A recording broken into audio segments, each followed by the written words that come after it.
Bonjour à vous et bienvenue sur notre chaîne YouTube. Martin avec vous aujourd'hui. Un plaisir de vous retrouver. Merci d'être des nôtres. Merci à tous ceux qui partageront aussi la vidéo sur leurs différents réseaux sociaux. C'est toujours apprécié. Malgré les injections de liquidités, malgré les dépenses faramineuses des différents gouvernements à travers la planète pour maintenir en vie une économie complètement morte, sommes-nous à la fin de l'effet des trillions de dollars qui ont été injectés alors qu'on se prépare potentiellement à voir la deuxième jambe baissière importante? Et on va considérer ensemble les différents secteurs économiques et on va regarder aussi les différentes nouvelles qui ont attiré mon attention au fil des derniers jours. Restez des nôtres!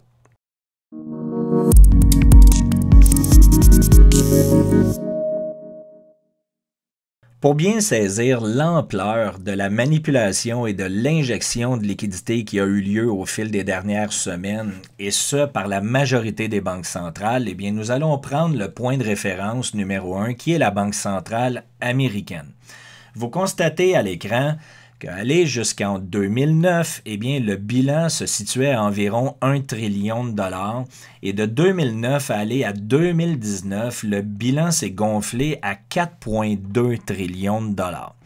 Et là, vous voyez que depuis, évidemment, la crise économique et le COVID, qui est l'élément déclencheur de cette crise économique-là qui était attendu et qui va se poursuivre, eh bien, vous comprenez que nous sommes passés d'environ 4,2 trillions à pratiquement 7 trillions de dollars.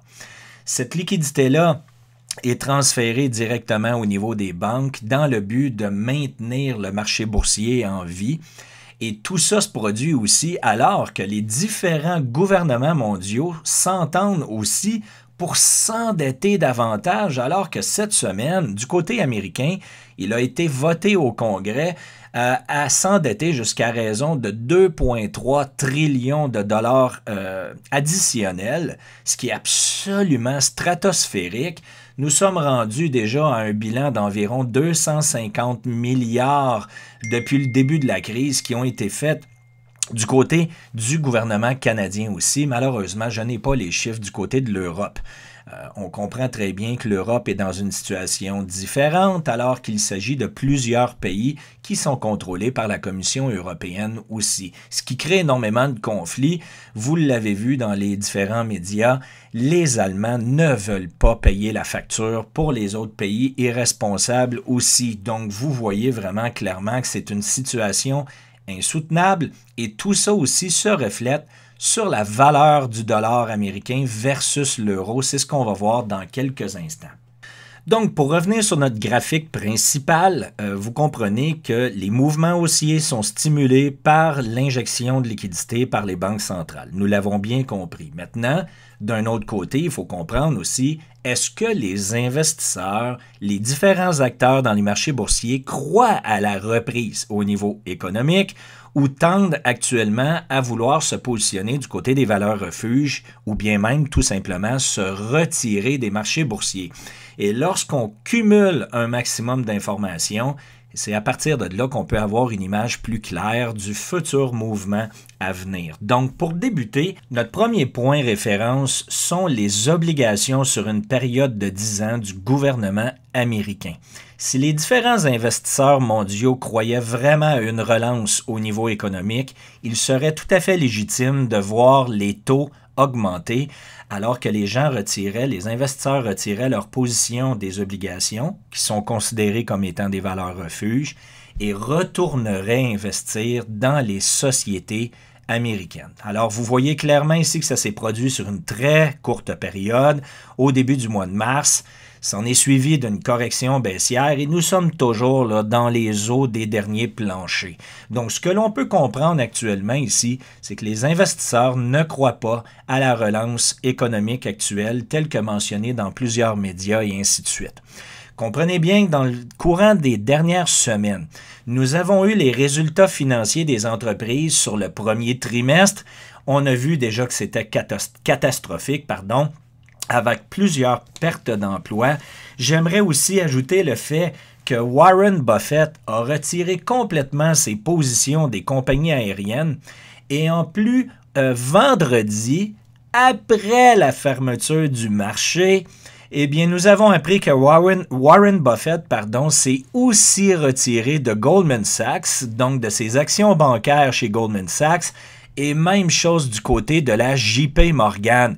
Et comme par hasard, cette information-là est sortie immédiatement après la fermeture du marché boursier. Donc, on peut voir, évidemment, on peut s'attendre à voir quelle sera la résultante de tout ça lorsque les marchés réouvriront en ce mardi matin, alors qu'il s'agit d'un long week-end de la fête du travail du côté nord-américain. Deuxième secteur pertinent à surveiller pour compléter notre analyse, eh bien, c'est le secteur du pétrole américain.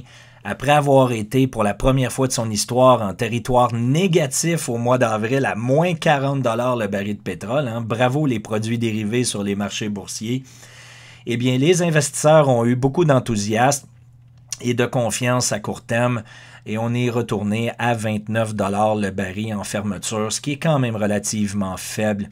Il va être pertinent de surveiller le comportement du pétrole la semaine à venir, alors que la société aérienne Air Canada a confirmé la mise à pied de plus de 50% de ses effectifs. On parle ici de 20 000 employés.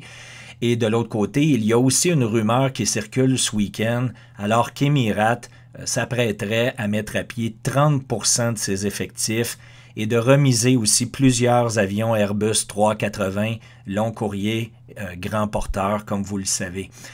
Donc, tout ça ne regarde pas vraiment bien pour le prix du pétrole non plus la semaine prochaine. Ne perdons pas de vue que le deuxième trimestre des résultats financiers des différentes sociétés sera connu au mois de juillet et je m'attends à ce que ça soit encore plus catastrophique que ce que nous avons vu lors du premier trimestre. Donc, nous verrons encore une fois si les investisseurs auront la confiance absolue. Chose certaine, il sera inévitable pour les banques centrales et les gouvernements d'ajouter de l'injection de liquidité, de l'impression monétaire pour pouvoir s'assurer de faire gonfler artificiellement un marché boursier haussier. Sinon, la catastrophe et la correction baissière se poursuivra. Du côté des devises fiduciaires qui nous intéressent, eh bien, pas de surprise à tous nos auditeurs alors que l'euro poursuit sa chute à long terme versus le dollar américain, qui lui-même continue sa poussée haussière versus les autres devises fiduciaires qui l'entourent, incluant le dollar canadien, l'euro tel que mentionné, et plusieurs autres. Nous avons toujours un très beau mouvement qui s'accentue du côté de l'or.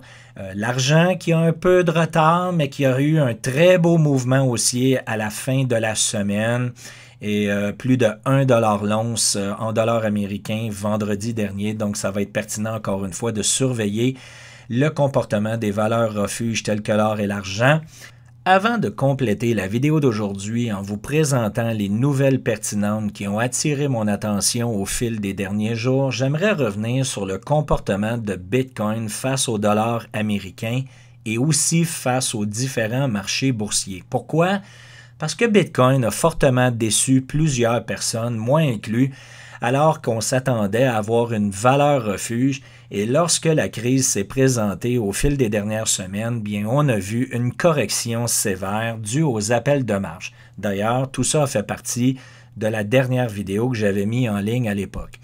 Alors, nous avons eu une relance haussière avec les impressions monétaires du côté des différents marchés boursiers.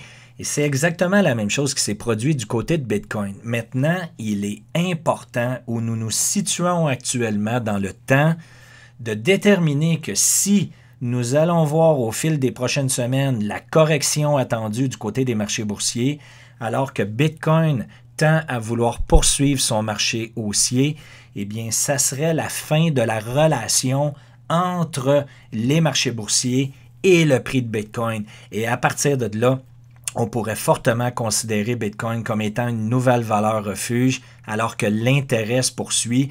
Et justement, vous allez le voir, ça fait partie des nouvelles importantes que je vais vous présenter à l'instant. Et pour tous ceux d'entre vous qui suivez les nouvelles économiques avec nous depuis plusieurs années, vous vous souviendrez comme moi, je crois que c'était en 2018, si ma mémoire est bonne, où le patron de la banque américaine, JP Morgan, M. Jamie Dimon, avait fait une sortie en règle pour dire à quel point Bitcoin était une fraude. Il avait même menacé des traders de sa propre institution que si les traders étaient pris sur le fait à transiger les devises numériques telles que Bitcoin, eh bien, ils pourraient être mis à la porte et ainsi de suite.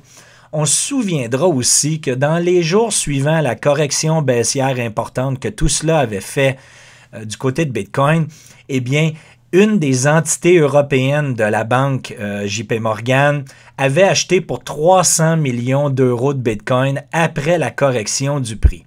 Eh bien, encore une fois, à quel point ces gens-là ne sont pas des gens honnêtes.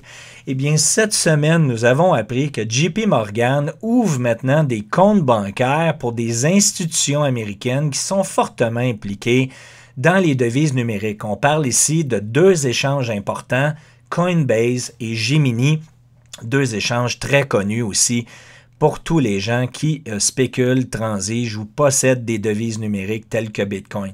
Donc, encore une fois, on voit à quel point ils vous disent une chose, les banquiers, mais font complètement le contraire de l'autre côté.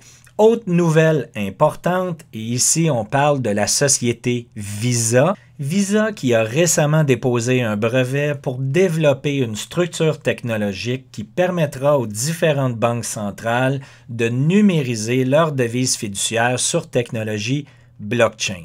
Et je le sais, je vous entends, plusieurs s'insurgent. On est contre la disparition de l'argent liquide, alors que du moment où les devises fiduciaires étatiques seront complètement numérisées, ils vont pouvoir contrôler les informations, contrôler la circulation, et c'est absolument catastrophique.